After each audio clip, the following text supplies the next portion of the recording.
I'm not really warmed up very much tonight, but I shall plunge ahead in any event.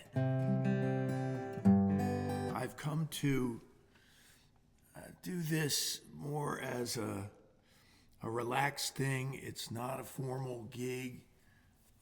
It's more like me playing in your home for you. I used to do it from my kitchen, and I would vouch for the fact that a lot of great music in this world gets made in the kitchen. And now it's from a bedroom, but the vibe is still there. If I screw up, I can just stop and fix it or whatever. I don't mean in editing, I mean I'll just do it over again. But I couldn't be happier to play you this kind of thing. You know, it's what musicians get to hear. Musicians, there's something in the Bible about the farmer gets the first fruits, and I've often thought about that. Musicians get to hear songs. You know, James Taylor has to play his new song for his wife when he writes it. He doesn't have to, but I'm sure he's played songs for people in his kitchen, and you know, the acoustics are great in there. It's exciting. I'd like to hear from some of those people if they've ever heard a song. I remember hearing. Do you remember Bittersweet from Central Jersey? I was their keyboard player for a while, and they moved to Nashville and had 4 or 5 top 10 singles on RCA Records. And Kathy Bailey of Bailey and the Boys is what they changed their name to. Well, she was in my kitchen in Watchung years ago singing, and it was just one of the most gorgeous things I've ever heard in my life, and I had never really even heard her sound that good on records. It's not a complaint, it's just more of a happy report that I can tell you that. So, you know, if you get a chance in life and you know a performer, a singer-songwriter, or whatever, ask him to play for you. Years ago, my friend Jane Pratt Reynolds, she brought her boyfriend over one night to our house in Watchung, there by the fireplace on our back porch, and we spent the whole night just trading songs. Dick was his name. I'll think of his last name in a minute. Dick Orleans. And he was just, you know, pure joy to sit a couple of feet away from a guitar and hear it. Paul Simon's in the news. He's back on the road. Tonight he's playing in LA. 83 years old. More power to him. He had some physical problems, but he's recovered from them. And here's one of his old-time classic songs for you now. I am just a poor boy, though my story is seldom told. I've squandered my resistance for a pocket full of mumbles. Such are promises. All lies in jest still. Man hears what he wants to hear and disregards the rest.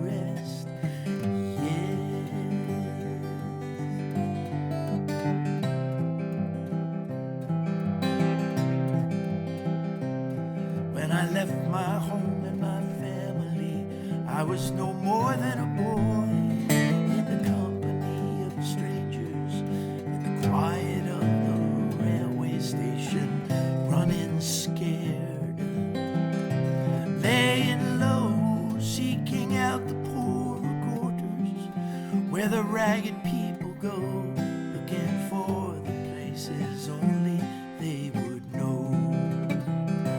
La la, la la la la la la la la la la la la la.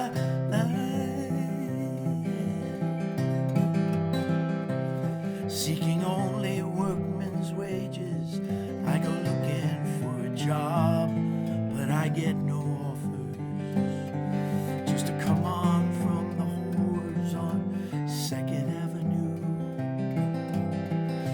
do declare there were times when I was so lonesome I took some comfort there. La la la la la.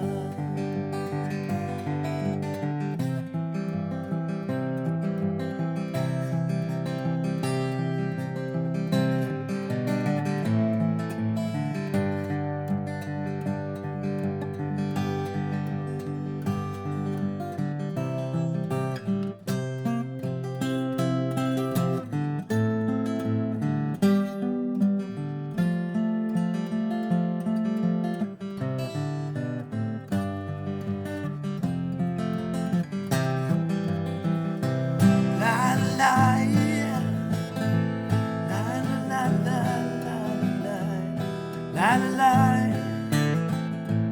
la, la la la la la la la la.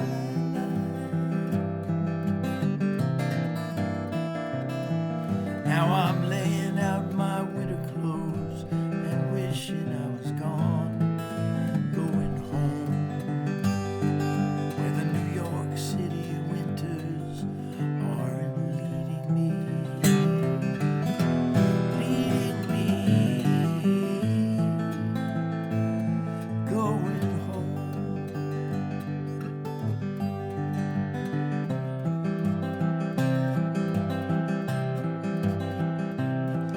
In the clearing stands a boxer and a fighter by his trade, and he carries the reminders of every glove that laid him out, cut him till he cried out in his anger and his shame, I'm leaving, but the fighter still remains.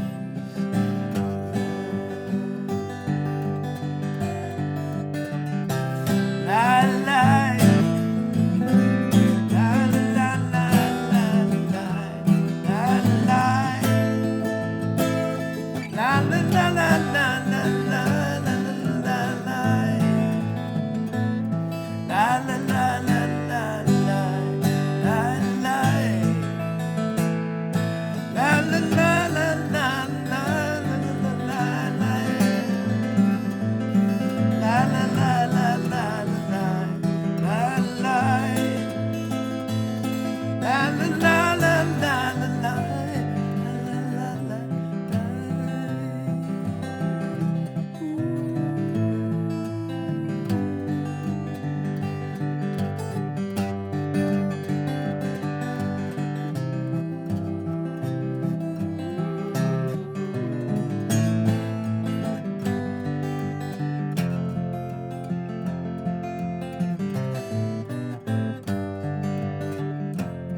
Preserve your memories, they're all that's left you.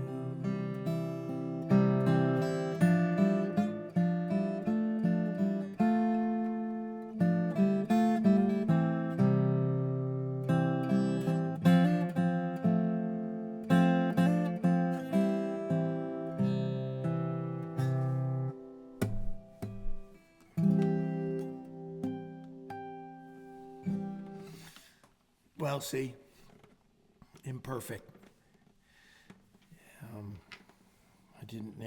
I didn't stick the ending, as Livingston Taylor likes to say. You'll forgive me. I'm sure that Paul Simon really doesn't subscribe to that lyric anymore. That was a young man's thought.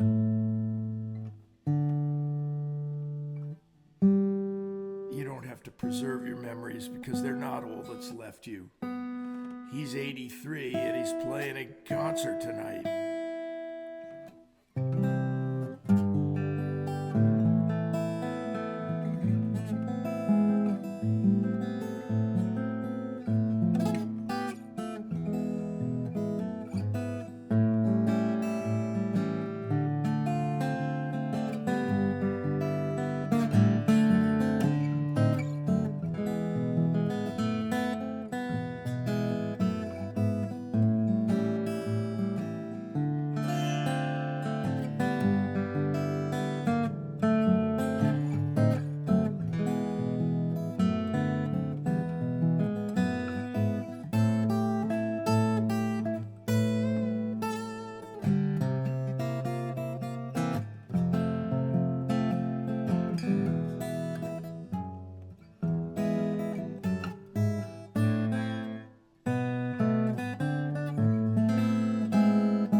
Count that as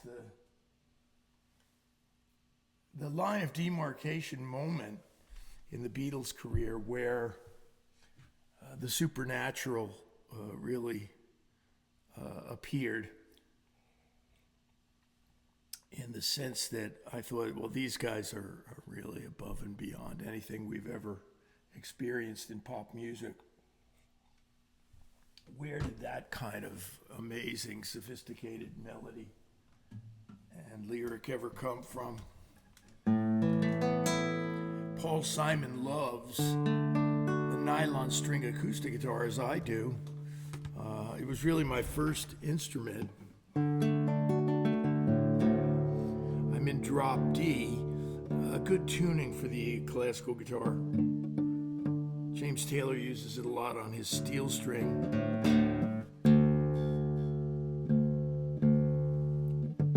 But why do I say it's a good tuning for the classical? Because the Renaissance lute is tuned in drop D. So there are a lot of lute pieces, and this is one of them. This is one of the first ones I learned. I learned it from Tom Anthony. My beloved guitar teacher just passed away last fall. This is written by Anonymous, that famous writer who wrote so many classics. But Tom taught this to me down in North Plainfield, New Jersey. It goes like this.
James and his brother Livingston both play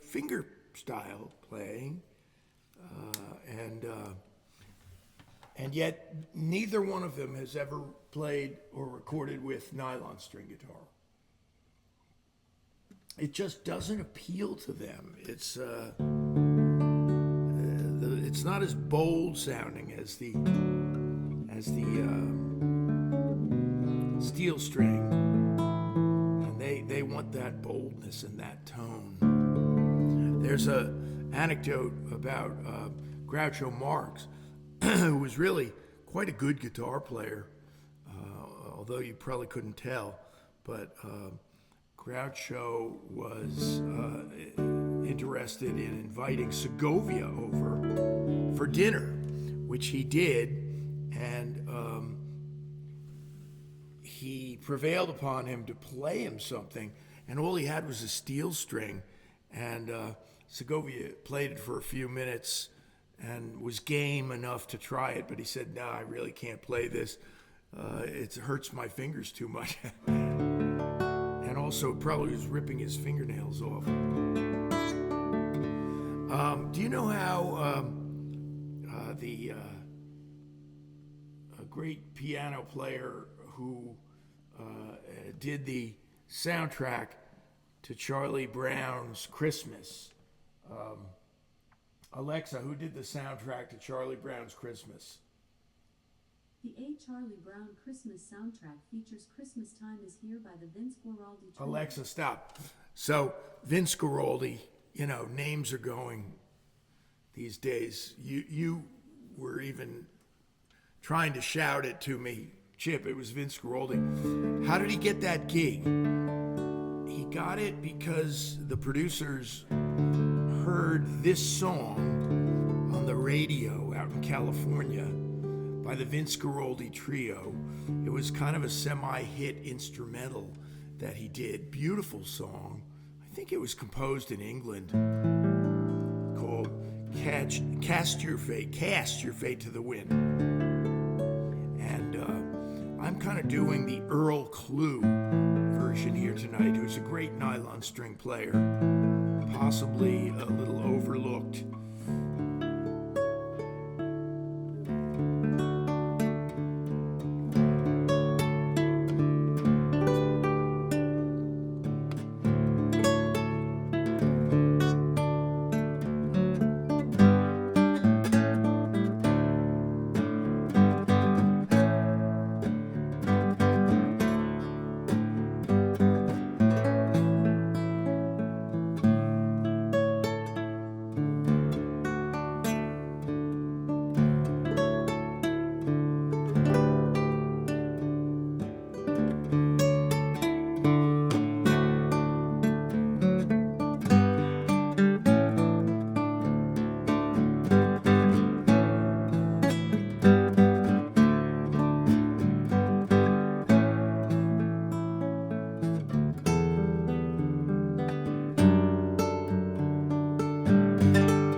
I heard that on WABC, 77 WABC out of New York in the mid-60s would play instrumentals before the news.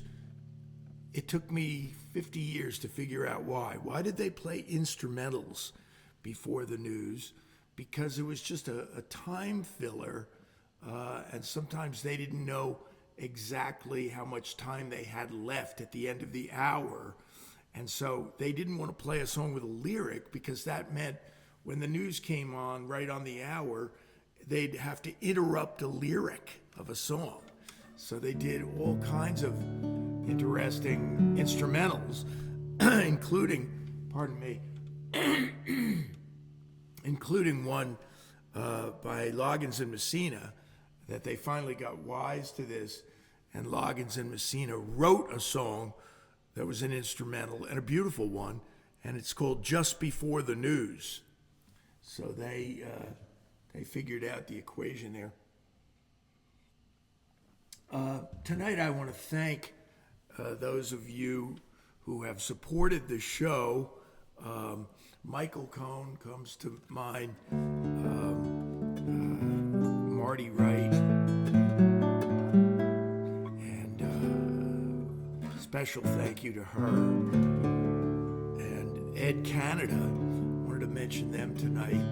Ed and his wife Cynthia, they have helped to keep the show on the air by a donation to what I call my virtual tip jar. If I was playing these songs on a street corner in New Hope tonight with my guitar case open, same thing, except it's just out in cyberspace.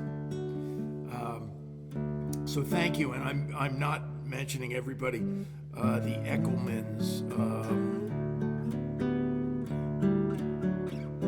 I'll think of some more as I play this next song, but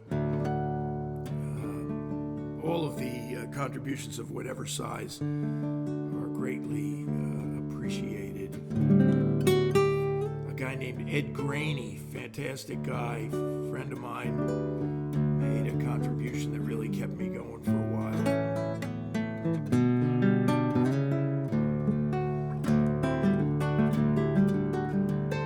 If I could only have one Monkey song, it would be this. Played on a nylon string guitar.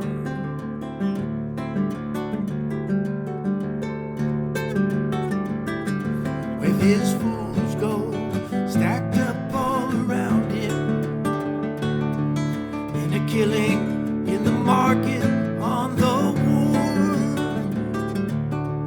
the children of King Midas there as they found him, with his counting house where no one counts but more.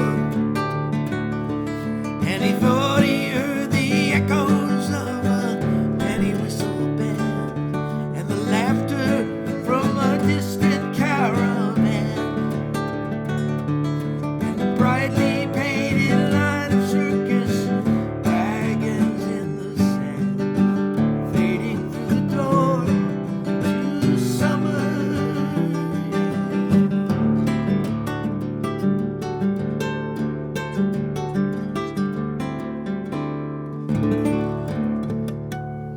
Just a little taste of that one tonight.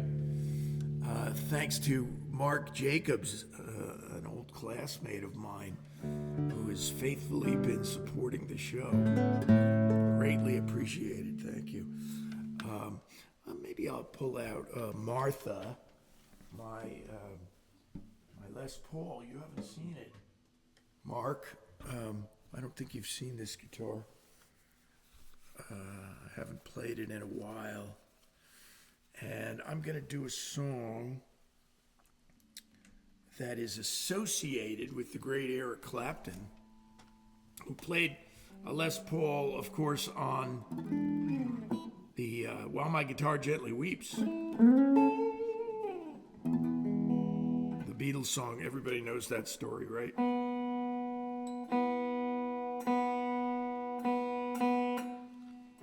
Nothing like turning the wrong tuning peg.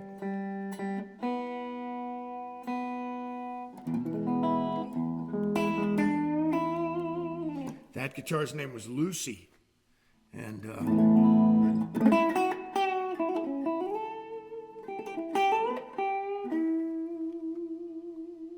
this is an old blues. Clapton's recorded it about 3 times. There's another man who's out there. He's 80 years old. I just heard a clip from him from May. I posted it on my Facebook page, and friends, it was the best solo I've ever heard him do. So what's going on here? 80 is what, the new 40 or something?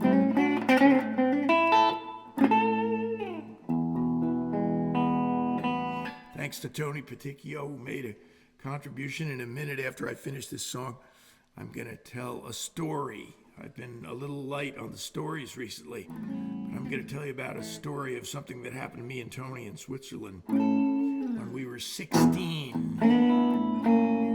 Nah, that's no good.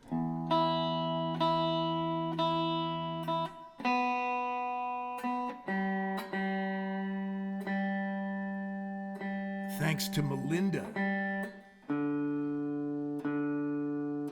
Appreciate it.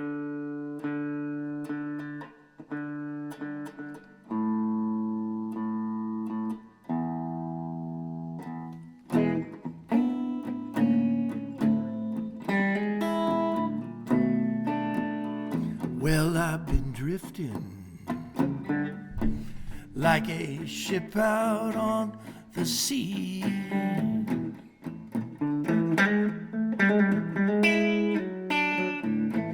Drifting and drifting like a ship out on the sea.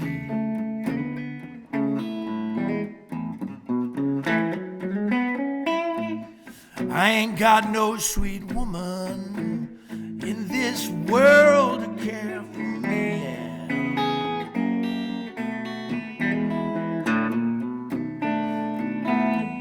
If my baby would only take me back again, yeah, I'm fixing it in the monitor.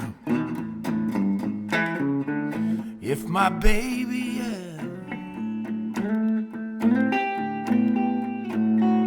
would only take me back again,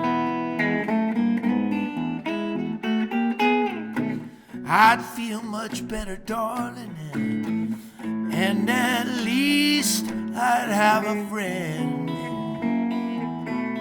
Now I'm gonna play Martha, baby.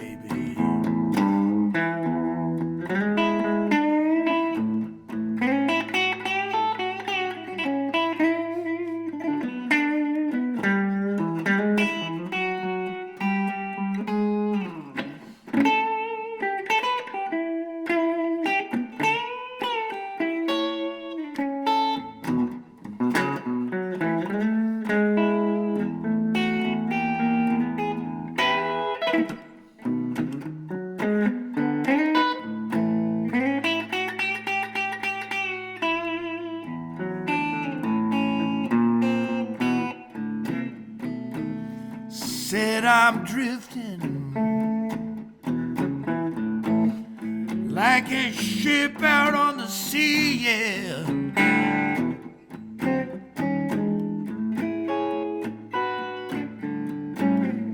Drifting and drifting like a ship out on the sea.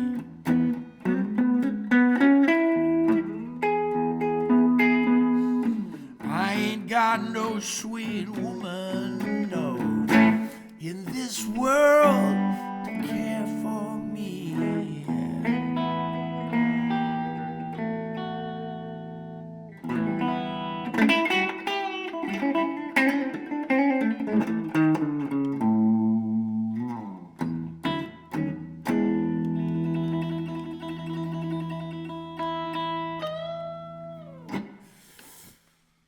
Now, a couple of weeks ago, I played a song on another electric guitar, and I was very unsatisfied with how that went. See, I try things out here. You can let me know.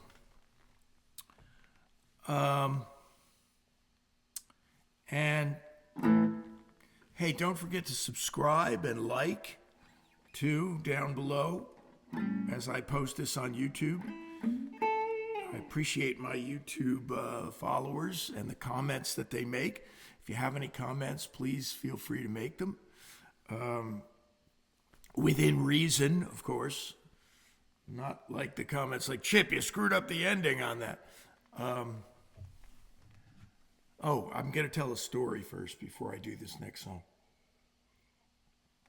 Tony Peticchio and I had the good fortune to travel to Switzerland together over the summer when we were 16. And so we stayed at a camp for a while, and then we parlayed that into a couple of invitations to stay in the beautiful city of Lausanne, certainly one of the beautiful cities of the world and one of the greatest places I've ever been. And then we stayed in Geneva too and had a great time there with a man named Jean-Pierre, or was it Jean-Paul Gagnabin.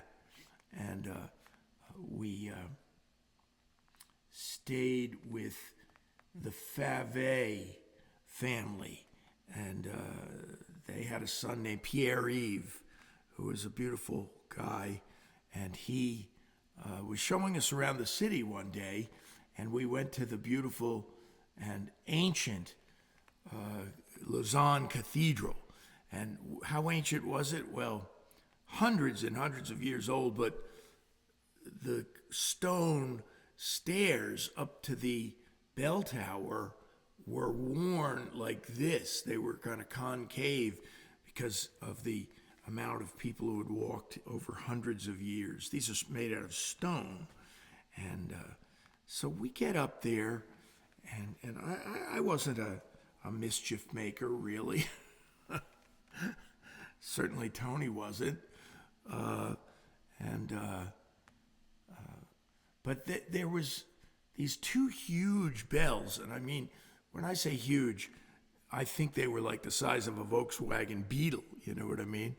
And we were curious, I guess, and the metal on these bells was like this thick, you know, and inside the bell was a big clapper that was the size of like a small basketball on a big metal rod, and I started messing with it, not knowing what I was about to do, and I just touched the side of the bell with I pushed the clapper up and touched it. Again, I'm now thinking of this going, what did I even do this for? And it hit with about this much force, just like that. Alexa, stop. It wasn't a big bang. It was a very small clap, but it went bong like that. And Pierre-Yves from Lausanne looked extremely worried, and he said, "Let us go. We must hurry. We will be punished." So we ran down the stairs, and as we were running down those concave stone stairs, there was a guy in a business suit running up the stairs who worked for the cathedral. And as we passed him, we just slowed down. "Oh, there's some bad kids up there, yeah, messing with the clapper." And we made our getaway. Later, we came back that night, I believe, and we saw the pipe organ high in the air with two little figures, a man playing it and a woman who was turning the pages of the score for him. And in front of this stained glass of the Lausanne Cathedral, and during this concert of this pipe organ, the thunder and lightning started. So there was lightning flashing behind the stained glass. It was just one of the most memorable things I've ever seen and heard. So I might do one or two more songs here. This is the song I wrote in tribute to Bessie Smith, and I did it the other day, and it didn't really gel, but I think it had. I think it has now, so let me try it again. Let me tell you a story about an old and soulful friend of mine.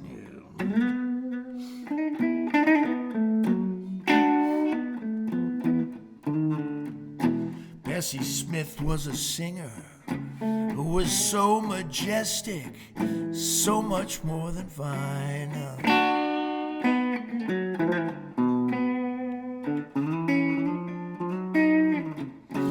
She was earthy as a diamond, but her voice was like the sound of the divine, yeah.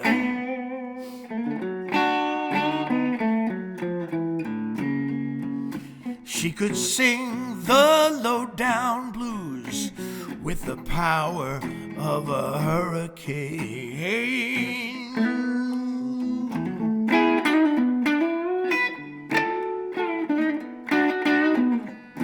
You could hear the thunder, you could see the driving wind and falling rain.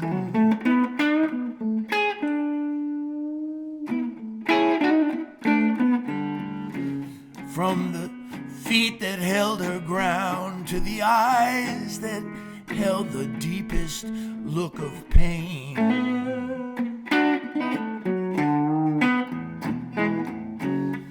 She did give me a pig foot and downhearted blues, and I ain't got nobody, and 'tain't no one's business if I do.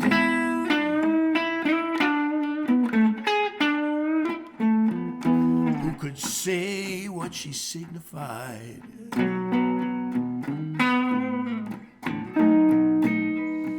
There's no man-made invention that could step up what the Lord electrified.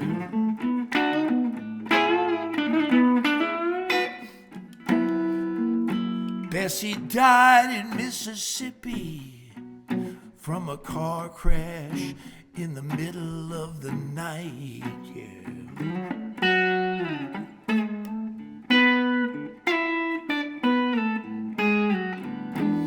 Lost her arm in Mississippi, turned away from help because she wasn't white.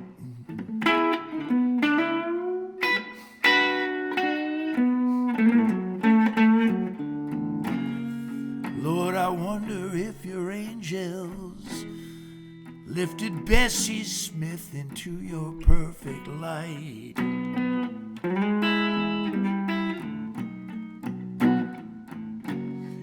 Let me tell you a story. Hey, hey.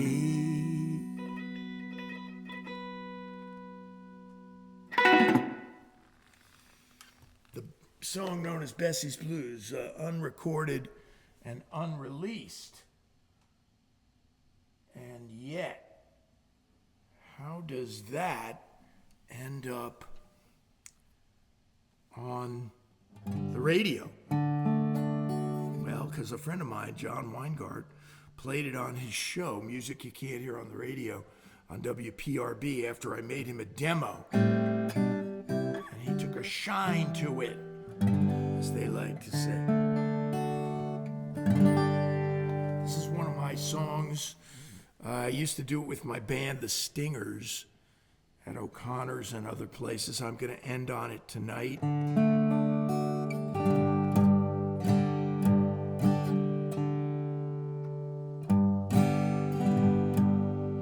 It has been released in a sense. It was on a very questionable version of it that had all kinds of noise issues. It was live from O'Connor's, and there was distortion and feedback and all kinds of things, and that was recorded on cassette by Keith LaBeouf. I was happy to have it, but that was only on a vinyl LP in 1987, way back then. So it's due to be recorded again. And I kind of have to really get into it here. So after that, I'll just say good night to you and thank you. Thanks for listening.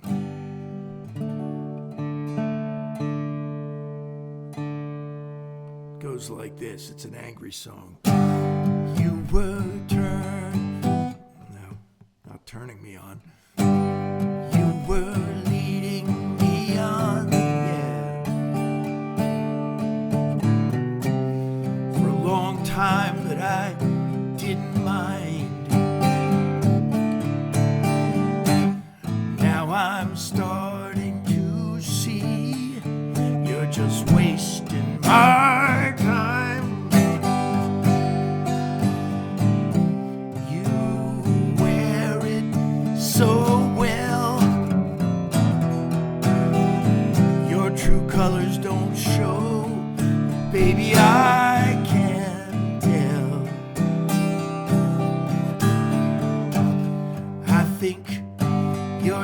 playing a game.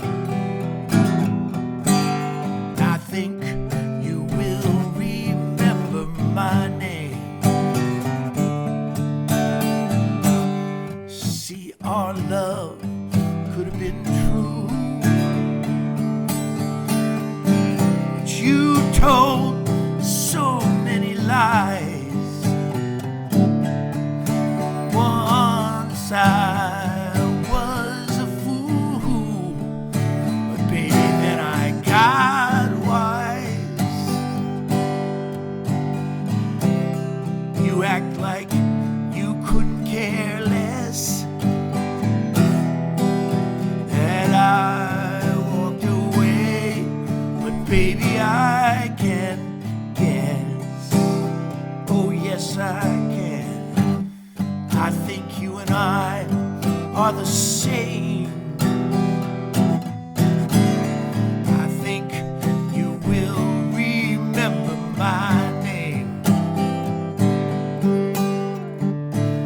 Over and over, I've been wrong before. When I learn something, I am sure. I am sure, yeah.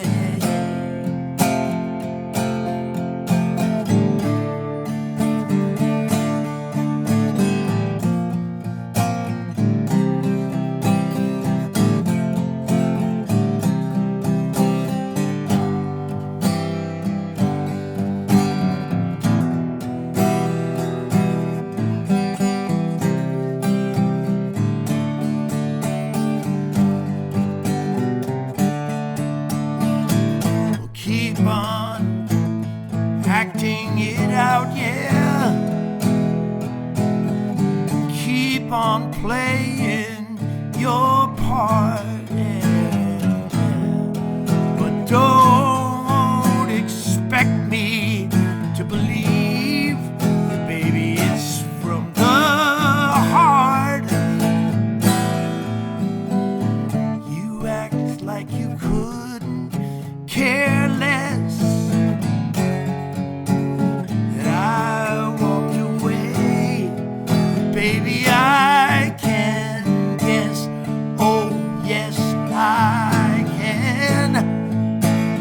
I think you and I are the same,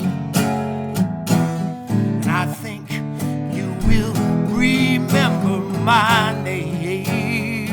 Yeah,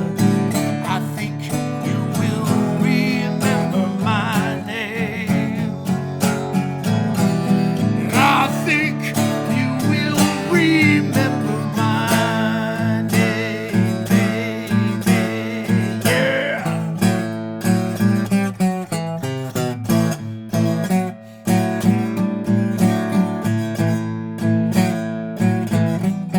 Spell it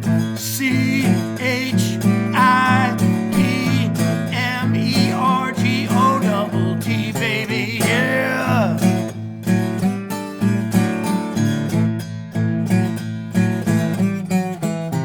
I think you are just playing a game. I think you and I are the same. And I think you will remember my name. Yeah. Ooh,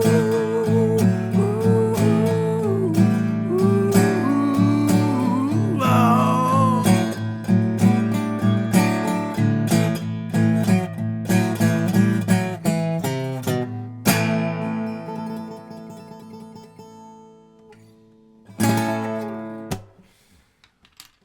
Okay, good to see you all. Have a great week.